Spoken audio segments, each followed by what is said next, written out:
bos suruh buat review. Hari ni kita ada 10 biji tracer. Daripada V1 sampai V4. Banyak kan? Anda belilah. Saya tak nak simpan. 2022. Siap 3 box. 52,800. Paling murah dalam simpanan. V1 2016 29,800. Sidebox rasanya ada, tapi nanti kita check balik.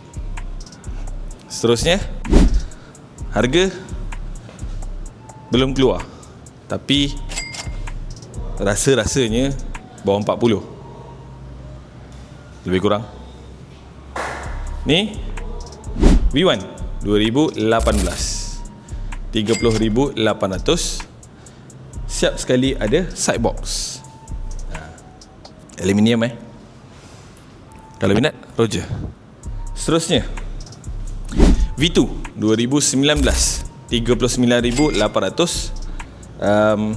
Full YSS suspension depan belakang.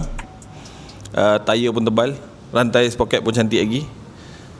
Kalau minat, Roger. Handsome ni. Next, V3 2022. Suara aku macam kartun. 47,800. Top box bapak besar. Crash bar ada.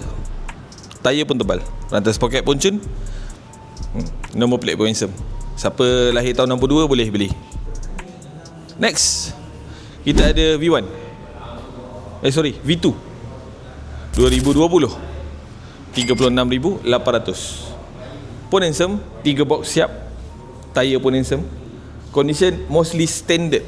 Siapa minat ke standard dan ni boleh beli. Next, kita ada 2022 V3. Motor kosong. Siapa yang minat simple, ni dia. 48,800. Mileage rendah, boleh buat deposit pun rendah. V3 full jajan 2022 52,800.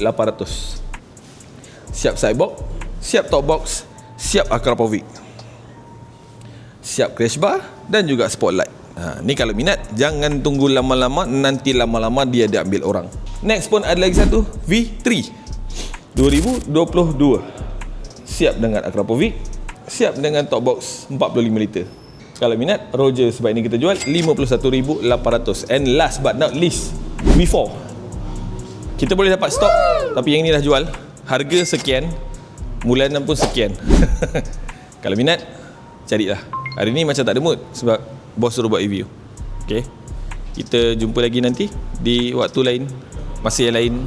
Kalau cari motor, jual motor, beli motor, cari saya di TM Motor World. Bye.